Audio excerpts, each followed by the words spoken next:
Indonesia adalah salah satu negara dengan populasi umat muslim terbesar di dunia. Rendahnya literasi keuangan syariah menjadi latar belakang gerakan literasi keuangan syariah. Di video sebelumnya sudah dijelaskan mengenai ekonomi syariah secara umum. Video kali ini Pak Herman akan menjelaskan tentang bank syariah.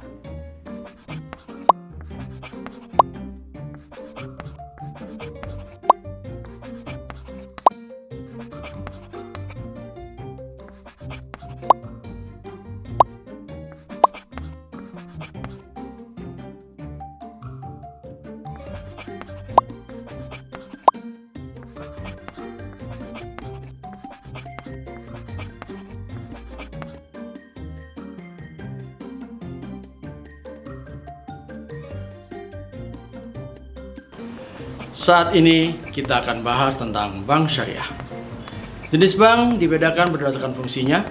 Yang pertama, bank umum dan bank umum syariah adalah bank yang melaksanakan kegiatan usaha secara konvensional dan berdasarkan prinsip syariah yang dalam kegiatannya memberikan jasa-jasa dalam lalu lintas pembayaran. Adapun jenis usaha bank umum dan bank umum syariah ada tiga. Yang pertama, menghimpun dana masyarakat. Yang kedua, menyalurkannya kembali kepada masyarakat. Dan yang ketiga, memberikan jasa-jasa dalam lalu lintas pembayaran dan jasa perbankan lainnya. Yang kedua, jenis bank berdasarkan fungsinya adalah bank perkreditan rakyat dan bank pembiayaan rakyat syariah. Adalah bank yang melaksanakan kegiatan usaha secara konvensional dan berdasarkan prinsip syariah, yang dalam kegiatannya tidak memberikan jasa dalam lalu lintas pembayaran. Adapun jenis usahanya adalah menghimpun dana dari masyarakat dalam bentuk deposito berjangka, tabungan, dan atau bentuk lainnya yang dapat dipersamakan dengan itu, dan boleh memberikan pembiayaan ataupun kredit. Jenis bank juga dibedakan berdasarkan kegiatan operasionalnya. Yang pertama, kita mengenal bank konvensional. Adalah bank yang beroperasi menurut apa yang sudah menjadi kebiasaan dan berdasarkan kesepakatan umum seperti adat, kebiasaan, dan kelaziman.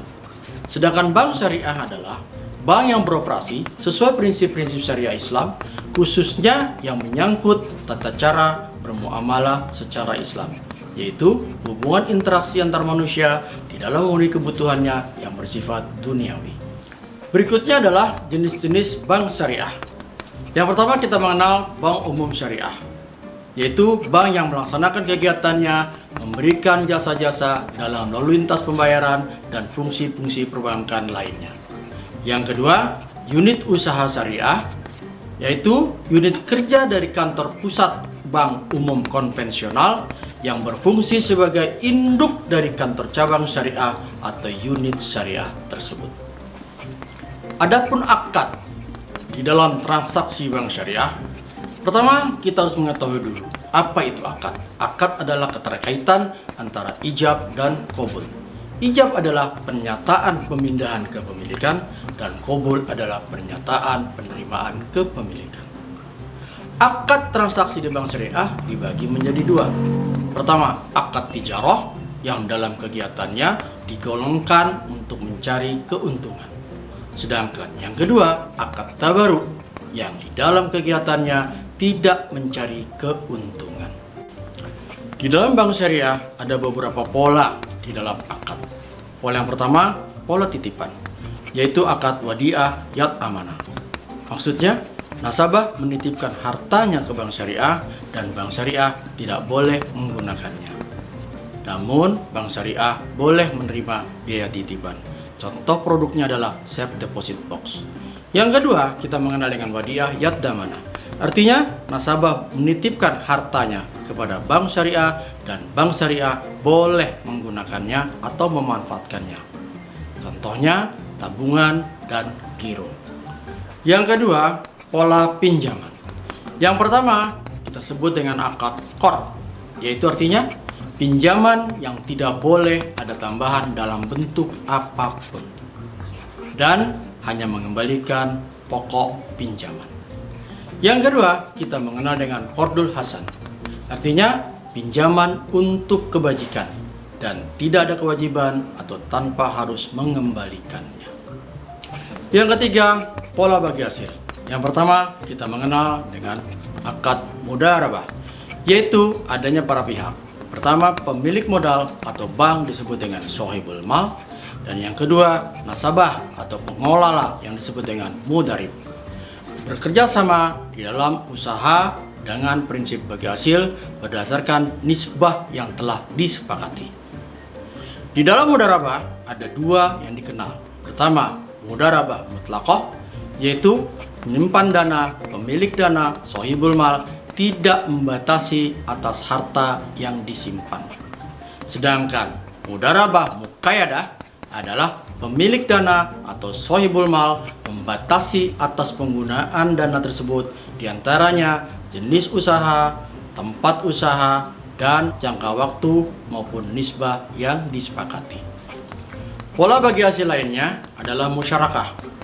Apa perbedaan musyarakah dengan mudharabah? Terletak pada penyertaan atau kontribusi modal dari pihak nasabah ataupun mudharib.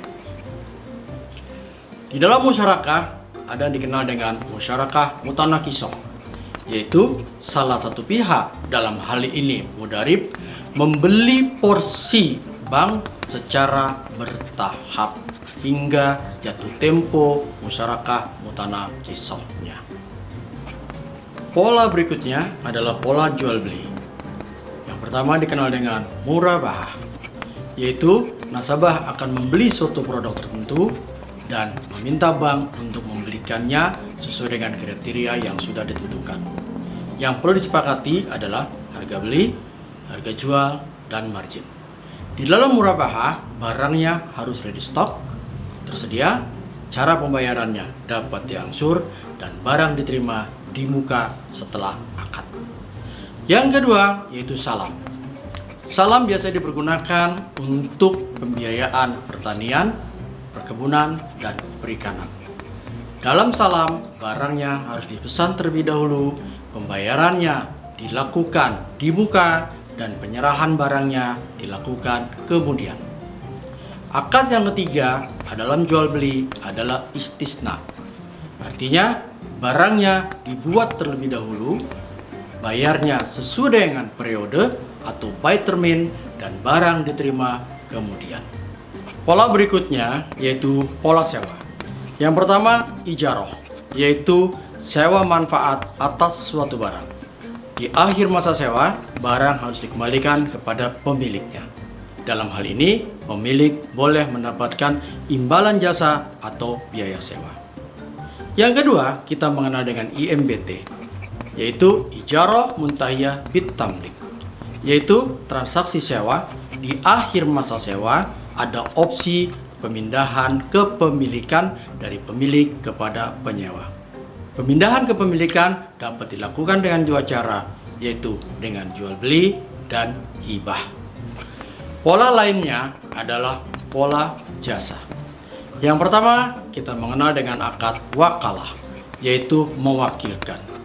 Bank mewakilkan nasabah atau sebaliknya nasabah mewakili pihak bank. Dalam hal ini, yang mewakilkan berhak mendapatkan imbalan tertentu. Contoh dalam transaksi perbankan adalah transfer, clearing, RTGS, inkaso, dan pembayaran gaji. Yang kedua, akad kafalah, yaitu mengalihkan tanggung jawab atau memberikan jaminan. Dalam hal ini, contoh di perbankan adalah bank garansi. Adapun akad yang ketiga adalah hawalah, yaitu pengalihan utang atau piutang dari orang yang berhutang kepada yang berhutang kepada orang lain yang wajib menanggung atau menerimanya. Contoh dalam perbankan adalah anjak piutang. Pola lainnya yaitu rahan, artinya menahan harta milik nasabah sebagai jaminan atas pengembalian pinjaman. Dalam perbankan dikenal dengan produk gadai. Yang berikutnya akad sarf, yaitu jual beli suatu valuta dengan valuta asing. Dalam contoh perbankan saat ini dikenal dengan money changers. Akad berikutnya adalah ujroh, yaitu imbalan yang diberikan atau diminta atas suatu pekerjaan yang telah dilakukan. Di dalam perbankan dikenal dengan fee-based income, penyewaan safe deposit box, dan penggunaan ATM. Sebagai penutup, bank umum syariah maupun unit usaha syariah di dalam menawarkan atau memasarkan produk dan jasanya pada prinsipnya sama dengan bank umum konvensional. Perbedaan hanya terletak pada sistem operasional dan mekanismenya yang sesuai dengan syariat Islam.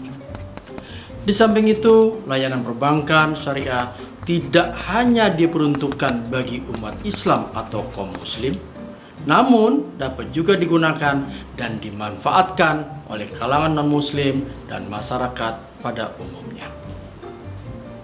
Demikian penjelasan Pak Herman tentang bank syariah.